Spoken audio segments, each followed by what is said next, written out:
Protágoras o de los sofistas, capítulo 6, parte 3.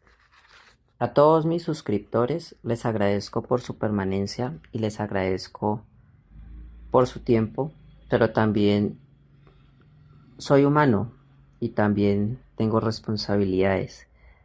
Y yo sé que leer es hermoso, leer es inmenso, rejuvenece el cerebro, pero pido mil disculpas porque he dejado de hacerlo. He fallado, pero no me he rendido.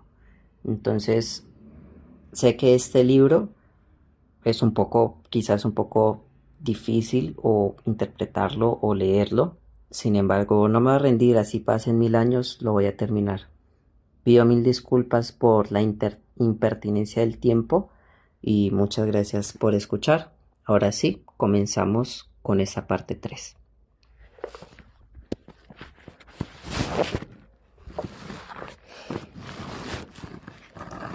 Una horrible tempestad en el mar sorprende al piloto. Estaciones desarregladas y borrascosas sorprenden al labrador experimentado. Un médico sabio se ve confundido por accidentes que no podía prever. En una palabra, los buenos son los que pueden hacer malos, como los atestigua otro poeta en este verso. El hombre de bien tanto pronto es malo, tan pronto es bueno. Pero el malo jamás llega al caso de hacerse malo, porque lo es siempre. Solo al hombre hábil, al bueno, al sabio, es a quien puede suceder el hacerse malo, cuando le sobreviene una terrible calamidad y es humanamente imposible que suceda de otra manera. Tú, Pitaco, dices que es difícil ser bueno. Di más bien que es difícil devenir bueno, si bien está en lo posible, pero en persistir en este estado. Esto sí es cosa imposible, porque todo hombre que hace bien es bueno, y todo hombre que hace mal es malo. ¿Qué es hacer bien, por ejemplo, en las bellas artes y quién es bueno en ellas? ¿No es el que es sabio? ¿Qué es lo que forma el buen médico? No es la ciencia de curar las enfermedades, como la del mal médico, es la de no curarlas. ¿Quién diremos que se puede hacer mal médico? No es claro que el hombre que, en primer lugar, es médico y que, en segundo, es buen médico, porque es el único capaz de hacerse mal médico. Nosotros, que somos ignorantes en la medicina, podremos cometer faltas, pero jamás nos haremos malos médicos, puesto que no somos médicos. Un hombre que no conoce la arquitectura jamás se le podrá llamar un mal arquitecto, porque no es arquitecto, y lo mismo sucede en todas las demás artes. Esto acontece con el hombre virtuoso. Puede algunas veces hacerse vicioso, ya sea por la edad o por el trabajo, o por las enfermedades, o por cualquier otro accidente, porque el único mal verdadero es estar privado de la sabiduría. Pero los viciosos no pueden hacerse viciosos sin que antes hayan sido virtuosos.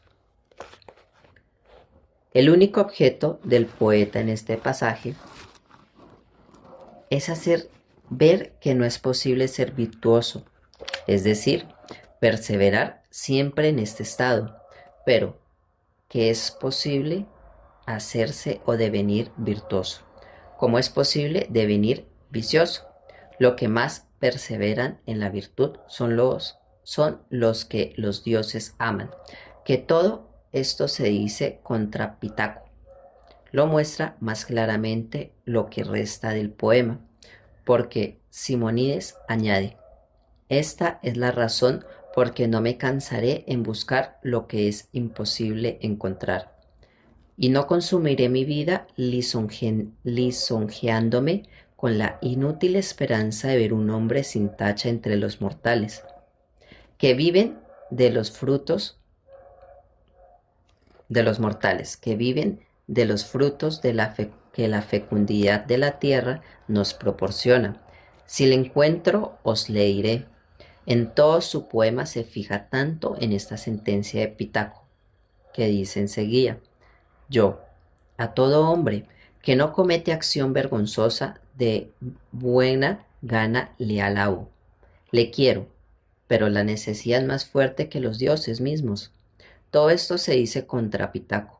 En efecto, Simónides no era tan ignorante que pudiera achacar estas palabras de buena gana al que comete acciones vergonzosas, como si hubiese gentes que hiciese el mal con sus gustos. Estoy persuadido de que entre todos los filósofos no se encontrará uno que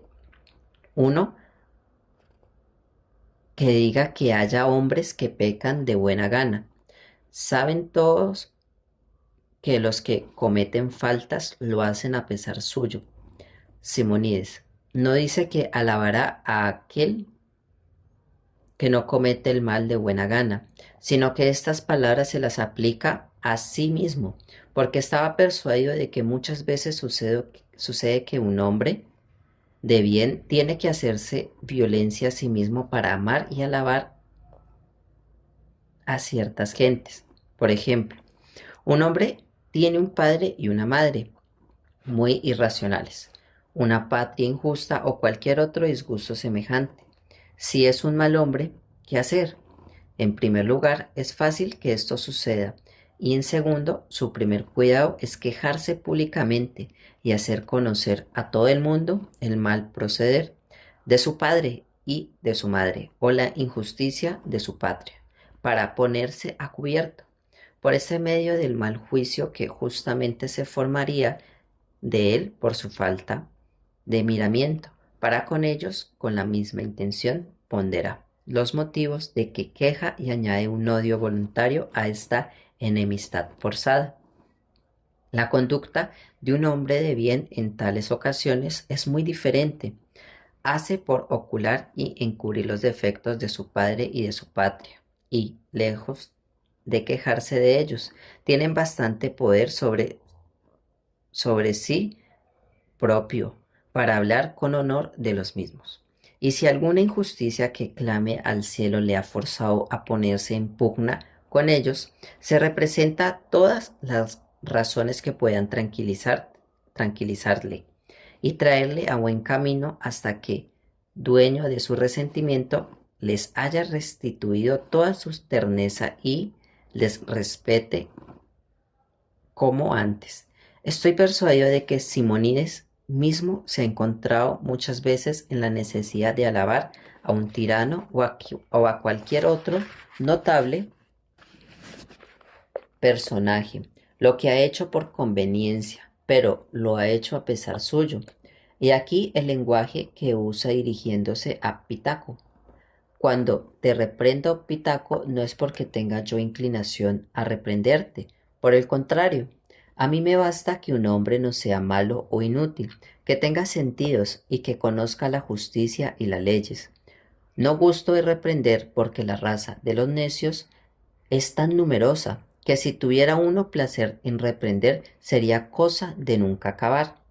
Es preciso tener por bueno todo acto en el que no se descubre tacha vergonzosa. Cuando se explica de esta manera, no es como si dijese: es preciso tener por blanco todo aquello en lo que no se deja ver ninguna mezcla de negro, porque esto sería enteramente ridículo, sino que lo que quiere dar a entender es que se contenderá un término medio entre lo vergonzoso y lo honesto, y que donde quiera que encuentra este término medio, nada tiene que reprender. Esta es la razón, dice, porque no busco un hombre que sea enteramente inocente entre todos los que produciendo producciones de esta tierra fecunda alimentan. Si le encuentro, yo os descubriré. Hasta aquí no alabo a nadie por ser perfecto. Me basta que un hombre ocupe ese término medio digno de alabanza y que no obre mal. He aquí las gentes que quiero y que alabo, y cómo se dirige a Pitaco, que es mitilene. Usa el lenguaje de los mitilenses. Yo alabo y amo de buena gana. Aquí es preciso hacer pausa al leer. A todos los que no hacen cosa que sea vergonzosa, porque hay otros hombres a quienes alabo y amo a pesar mío. Así pues, Pitaco, continúa él, si te hubieras mantenido en ese justo medio y nos hubieses dicho cosas aceptables, nunca te hubieran reprendido. Pero en lugar de esto, nos ha dado como verdaderos principios, manifestamente falsos sobre cosas muy esenciales, y por esto te he contradicho. He aquí, mi querido pródigo, mi querido Protágoras, ¿cuál es, a mi parecer, el sentido y el objeto de este poema de Simónides? Hipias, tomando entonces la palabra, me dijo: en verdad, Sócrates, nos has explicado perfectamente el pensamiento del poema, y yo también podré dar una explicación que vale la pena. Si quieres, tomaré parte en este asunto. Esto está muy bien, dijo Alcibiades, interrumpiéndole, pero sería para otra vez. Ahora es justo que Protágoras y Sócrates cumplan el trato que tienen hecho. Si Protágoras quiere interrogar, que Sócrates responda, y si quiere responder, a su vez que Sócrates interrogue. Doy la elección a Protágoras, dije yo, y solo falta saber qué es lo que prefiere. Si me cree, deberíamos abandonar los poetas y la poesía, te confieso.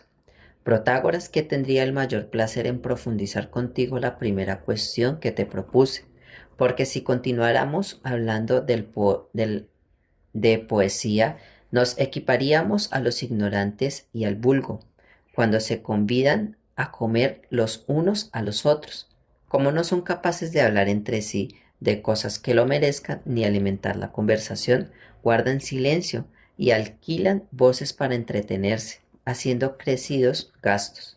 Y de esta manera los cantantes y los tocadores de flauta suplen su ignorancia y su grosería. Pero cuando se reúnen a comer personas ilustradas y bien nacidas, no hacen venir ni cantantes, ni danzantes, ni tocadores de flauta, ni encuentran dificultad alguna en sostener por sí mismos una conversación animada sin estas miserias y vanos placeres. Y así se hablan los unos a los otros y se escuchan recíprocamente con cortesía.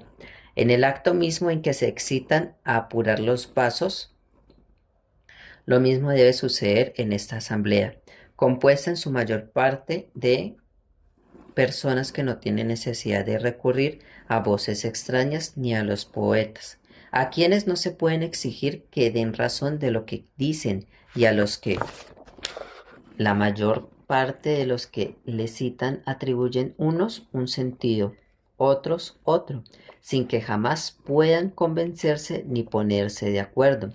He aquí, porque los hombres entendidos tienen razón en abandonar estas disertaciones y en conversaciones juntos, fundándose en sus propios razonamientos para dar una prueba de los progresos que han hecho en la sabiduría.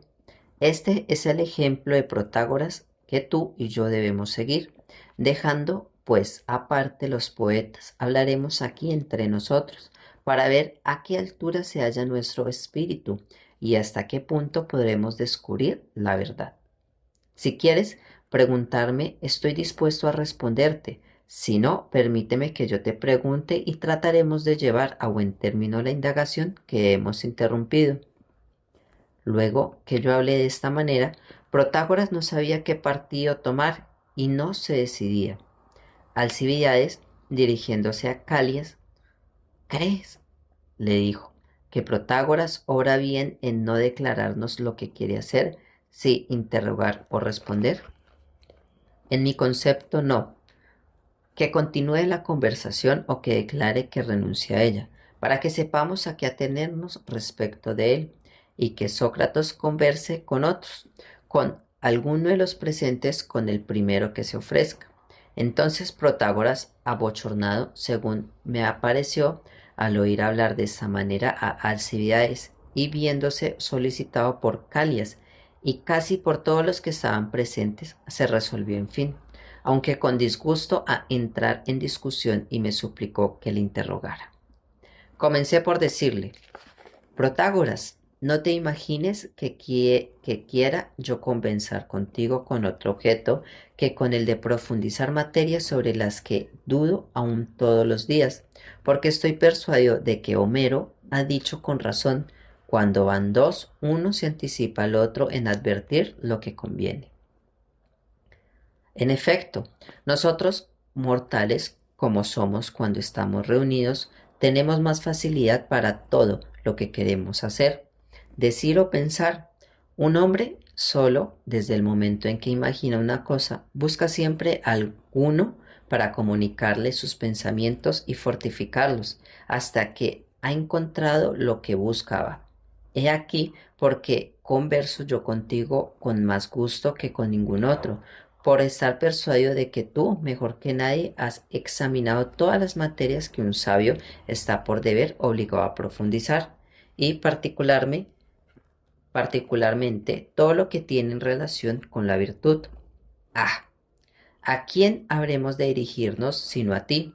En primer lugar, tú te jactas de hombre de bien, y con esto ya tienes una ventaja que la mayor parte de los hombres de bien no tienen, y es que siendo tú virtuoso, puedes hacer igualmente virtuoso a los que te tratan, y estás tan seguro de tus convicciones y tienes tanta confianza en tu sabiduría que mientras los demás sofistas ocultan y disfrazan su arte, tú haces profesión pública presentándome en todas las ciudades de la Helade como tal sofista y como maestro en las ciencias y en la virtud, y eres el primero en que has señalado salario a tus preceptos.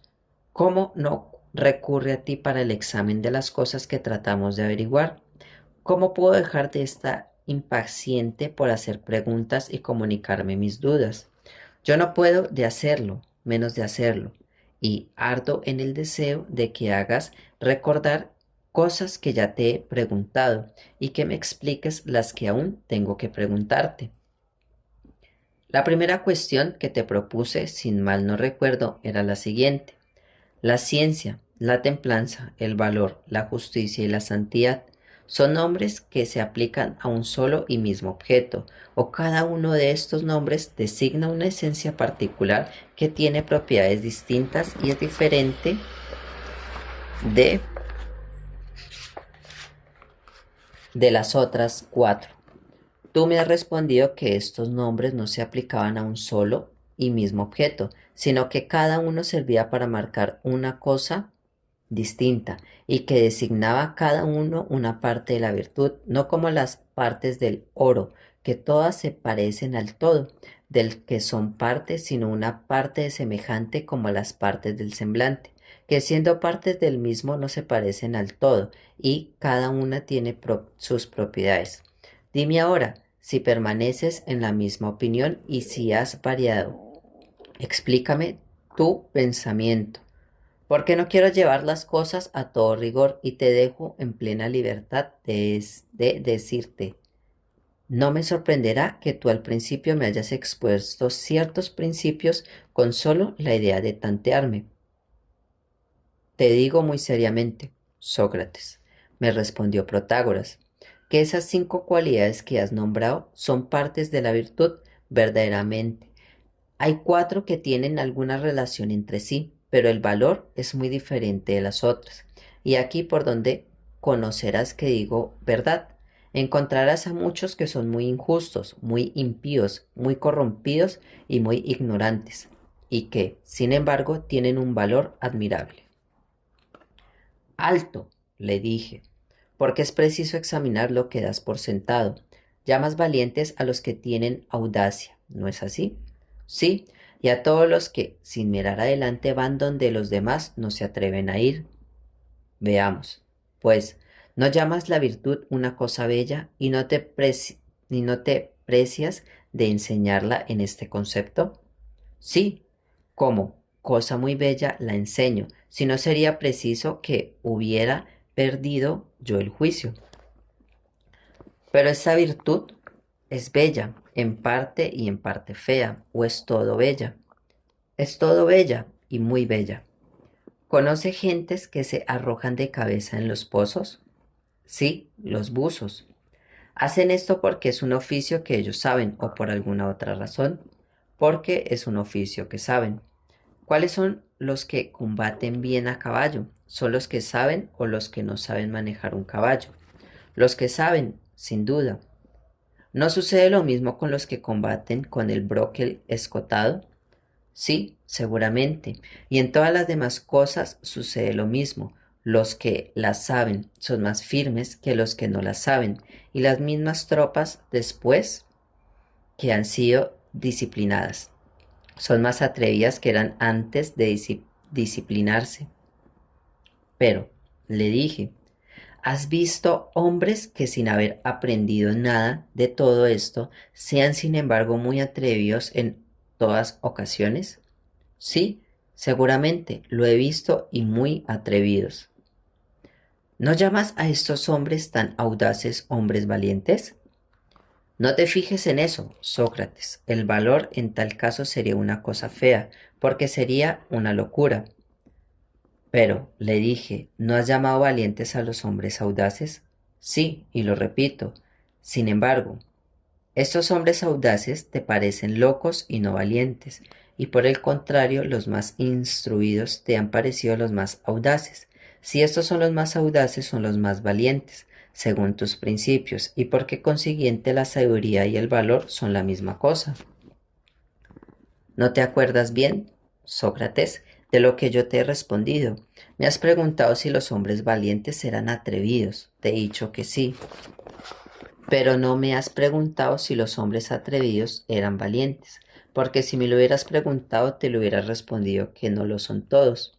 Hasta aquí queda en pie mi principio, que los hombres valientes son audaces y tú no has podido convencerme de que es falso. Haces ver perfectamente que unas mismas personas son más audaces cuando están instruidas que cuando no lo están, y más audaces las instruidas que las no instruidas. Y de aquí te complaces en deducir que el valor y la sabiduría no son más que una sola misma cosa. Si este razonamiento ha de valer, podrías probar igualmente que el vigor y la sabiduría no son más que uno. ¿Por qué? Primeramente, tú me preguntarías, según tu acostumbrada gradación, los hombres vigorosos son fuertes. Yo te respondería, sí. Dirías tú enseguida, los hombres que han aprendido a luchar son más fuertes de los que no han aprendido, y el mismo luchador no es después de haber aprendido más fuerte que lo era antes.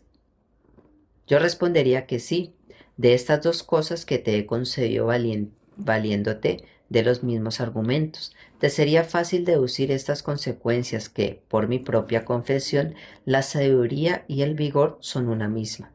Pero yo nunca he concedido ni concederé que los fuertes son vigorosos. Solo sostengo que los vigorosos son fuertes, porque estoy muy distante de conceder que el vigor y la fuerza sean una misma cosa. La fuerza procede de la ciencia y algunas veces de la cólera y del furor, en lugar de que el vigor procede siempre de la naturaleza y del buen alimento. Así es como he podido decir que la audacia y el valor no son la misma cosa, porque si los hombres valientes son audaces, no se sigue de aquí que los hombres audaces sean valientes. La audacia, en efecto, procede del estudio y el arte y algunas veces de la cólera y el furor, y lo mismo sucede con la fuerza, y el valor procede de la naturaleza y del buen alimento que se le da al alma. Pero, le dije yo, ¿crees, mi querido Protágoras, que ciertas gentes viven bien y que otras viven mal? Sin duda. ¿Dices que un hombre vive bien cuando pasa su vida entre dolores y angustias? No. Pero cuando un hombre muere después de haber pasado agradablemente su vida, ¿no encuentras que ha vivido bien? Sí. Luego, vivir agradablemente es un bien y vivir desagradablemente es un mal. Es según que ciña o no a lo que es honesto, dijo. ¿Pero qué, Protágoras? ¿No crees tú de la opinión del pueblo y no llamas como él malas a ciertas cosas agradables y buenas a otras cosas penosas? Seguramente. Y dime, ¿estas cosas agradables no son buenas en tanto que agradables con tal que no resulte ningún mal? ¿Y las cosas penosas no son malas igualmente en tanto que penosas? En verdad, Sócrates me dijo, yo no sé si debo darte respuestas tan sencillas y tan generales como tus preguntas, y si asegurar absolutamente que todas las cosas agradables son buenas y que todas las cosas penosas son malas, me parece que no solo está en disputa, sino también todas las demás que puedan tener en mi vida. Es más seguro responder que hay ciertas cosas agradables que no son buenas y otras desagradables que no son malas, y que hay una tercera especie de cosas que ocupan un término medio y que no son ni buenas ni malas. ¿Llamas agradables las cosas que van unidas con el placer y que causan placer? Seguramente. Te pregunto, si son buenas en tanto que son agradables, es decir, si el placer mismo es un bien. A esto, Sócrates, te respondo, lo que tú respondes todos los días a los demás, que es preciso examinar este punto. Si concuerda con la razón y lo agradable y lo bueno no son más que una misma cosa, hay necesidad de concederlo, si no, será preciso discutir. Pues bien, Protágoras, le dije, ¿quieres guiarme a esta indagación o quieres que yo te guíe? Es más natural que tú me guíes, puesto que tú has comenzado. He aquí quizás el medio, dije yo, de poner las cosas en claro, a la manera que un maestro de gimnasia, al ver a un hombre cuya constitución quiere conocer para juzgar de su salud y de la fuerza de la buena disposición de su cuerpo, no se contenta con examinar sus manos y su cara, sino que le dice, desnúdate, te suplico, y descúbreme tu pecho y tu espalda para que pueda juzgar de tu estado con más certidumbre. En igual forma tengo deseos de observar contigo la misma conducta respecto a nuestra indagación, y después de haber conocido tus sentimientos sobre lo bueno y lo agradable, es preciso que yo te diga, mi querido Protágoras, descúbrete más y dime lo que piensas de la ciencia sobre este punto. ¿Piensas como el pueblo o tienes otra opinión? Porque he aquí el juicio que el pueblo forma de la ciencia. Para la multitud, la ciencia ni es eficaz ni capaz de conducir ni digna de mandar. Está persuadida de que cuando la ciencia se encuentra en un hombre, no es ella la que guía y le conduce, sino otra cosa muy distinta. Tan pronto la cólera como un placer, algunas veces la tristeza, otras el amor y las más el temor. En una palabra, el pueblo tiene la ciencia por una esclava, siempre regañona, dominada y arrastrada por las demás pasiones. ¿Juzgas tú como él? ¿O piensas por el contrario que la ciencia es una cosa buena, capaz de dominar al hombre, y que éste, poseyendo el conocimiento del bien y del mal, no puede ser ni arrastrado ni dominado por fuerza alguna, y que todos los poderes de la tierra no pueden obligarle a hacer otra cosa que lo que la ciencia le ordene, porque ella solo basta para salvarle? Yo pienso de la ciencia todo lo que dices, Sócrates, me respondió Protágoras, y sería en mí muy valioso visto que en ningún otro que no sostuviera que la ciencia es la más eficaz de todas las cosas humanas. Hablas admirablemente, Protágoras, todo lo que dices es muy cierto. Sin embargo, sabes muy bien que el pueblo no nos cree en esta materia y que sostiene que la mayor parte de los hombres podrán conocer cuál es lo mejor, pero que no lo practican a pesar de depender de su voluntad el hacerlo. Y muchas veces practican todo lo contrario. Cuando he preguntado a los que así obran, ¿cuál es la causa de tan extraña conducta? Todos me han dicho que se ven vencidos por el placer o por el dolor o arrastrados por alguna otra cosa de las pasiones de que he hablado. Hay otras muchas cosas, Sócrates, sobre las que los hombres se engañan. Veamos y procuremos demostrarlo aquí, tú y yo. ¿En qué consiste esta desgracia, tendencia que hay que se vean dominados por los placeres y no practiquen lo mejor. A pesar de que lo conozcan, quizás si les dijéramos, amigos, estéis en un error, os engañéis, ellos no preguntarían a su vez Sócrates y Protágoras, ¿qué significa ser vencido por los placeres? Decidnos qué es y qué pensáis sobre ello.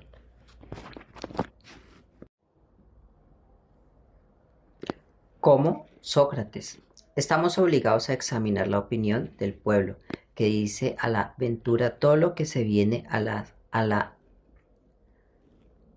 disculpen, como Sócrates, estamos obligados a examinar las opiniones del pueblo, que dice a la ventura todo lo que se le viene a las mientes. Sin embargo, le respondí, me parece que esto nos servirá para hallar la relación que el valor pueda tener con las demás partes de la virtud. Si te sostienes en lo que aceptaste al principio y que quieres que te conduzca, yo por el camino que me parezca mejor y más corto. Sígueme, si no, sea como gustes, pero abandono la cuestión. Por el contrario, me dijo, Sócrates, te suplico que continúes como has comenzado. Tomando la palabra dije, si estas mismas gentes se empeñan en preguntarnos cómo llamáis vosotros los que nosotros llamamos ser vencido por los placeres. Yo, he aquí cómo me gobernaría para responderles. Les diría, primero, amigos míos, escuchad, os lo suplico, porque Protágoras y yo estamos resueltos a satisfacer a vuestra pregunta.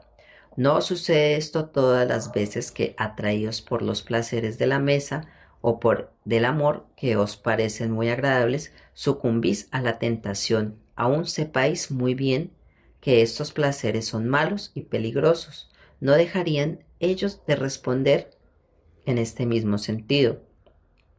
Enseguida les preguntaríamos, ¿por qué decís que estos placeres son malos?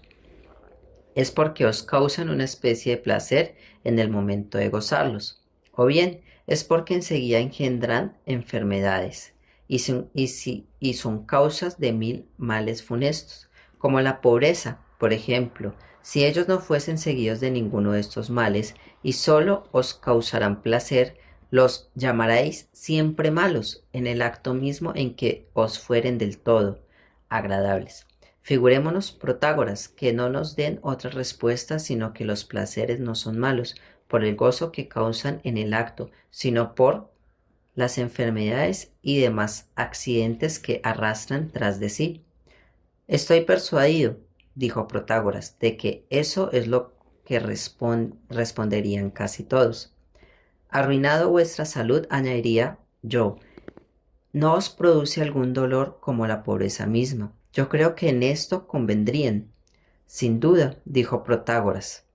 ¿Os parece, amigos míos, como ya dijimos, Protágoras y yo, que estos placeres no os parecen malos, sino porque concluyen por el dolor y os privan de otros placeres? No dejarían de confesar esto. Pero continué yo, si nosotros ahora les preguntásemos la cuestión contraria, diciéndoles, amigos míos, cuando decís que ciertas cosas desagradables son buenas, ¿cómo lo entendéis? Os referís, por ejemplo, a los ejercicios del cuerpo, a la guerra, a las curas que los medios hacen por medio de los instrumentos, de los purgantes y de la dieta. Decís que estas cosas son buenas, pero desagradables. Ellos convendrían en esto, sin dificultad. ¿Por qué las llamáis buenas? Es porque en el acto de su aplicación os causan terribles dolores y penas infinitas, o bien porque producen después la salud y la buena constitución del cuerpo, la sabiduría de las ciudades, la fuerza y la riqueza de ciertos estados. Ellos no dudarían en confesarlo. Protágoras convino con ello. Muchas gracias a todos por escucharme. Compromiso, terminar este libro, y compromiso 2, terminar este capítulo muy pronto. Entonces, muchas gracias a todos ustedes por esta pequeña lectura y ya seguiremos con la parte 4, si no estoy mal.